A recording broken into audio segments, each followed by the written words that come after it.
Bonjour Jean-Pierre Stahl, vous êtes chez le plus gros importateur girondin de vin aux États-Unis. Expliquez-nous l'impact qu'aura cette surtaxe.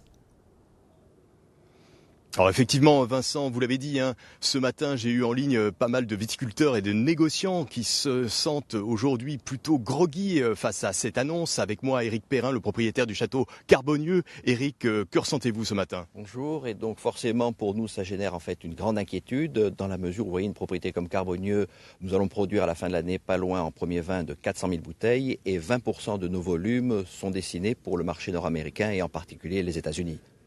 Alors jusqu'ici, les taxes vers les États-Unis, c'était des taxes qui étaient plutôt nulles. Là, on parle de 25%. C'est véritablement un coup de frein. Oui, forcément, puisque notre filière coûte cher, puisque nous, en tant que producteurs, nous allons vendre à des négociants. Ces négociants vont revendre sur des distributeurs sur les États-Unis et les distributeurs vont rerouter nos vins vers des points de vente, que ce soit des détaillants ou de la restauration. Et forcément, toute cette filière, il faut la rémunérer. Et avec 25% de taxes supplémentaires là-dessus sur nos produits, ça peut être catastrophique.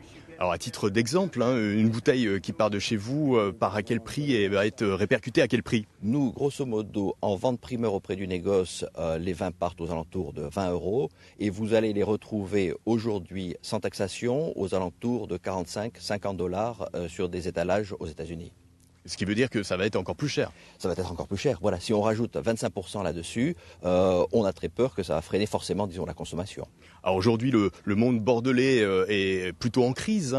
On l'a vu, les exportations vers Hong Kong, vers la Chine, premier marché à l'export pour les vins de Bordeaux, sont à l'arrêt depuis 1 an. Là, c'est à nouveau ce coup de massue.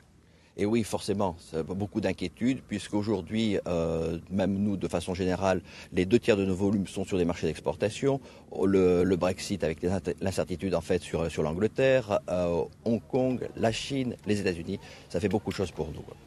Alors ces taxes ne toucheraient que les vins tranquilles, comme les vins de Bordeaux, les vins de Bourgogne, les vins de Provence. En revanche, tout ce qui est spiritueux, comme le cognac, serait épargné. Qu'est-ce que vous en pensez? Pour nous, c'est quand même quelque part en fait une incompréhension. C'est d'ailleurs où on taxe tout le monde, ou on taxe personne. On ne peut pas prendre en fait des demi-mesures comme ça. Pour nous, il y a quelque chose qui nous surprend un petit peu, quoi.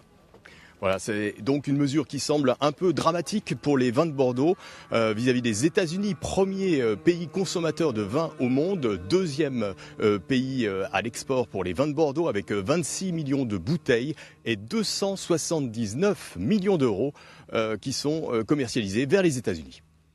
Merci Jean-Pierre Stahl, merci à votre invité Éric Perrin, image en direct signée Christelle Arfel.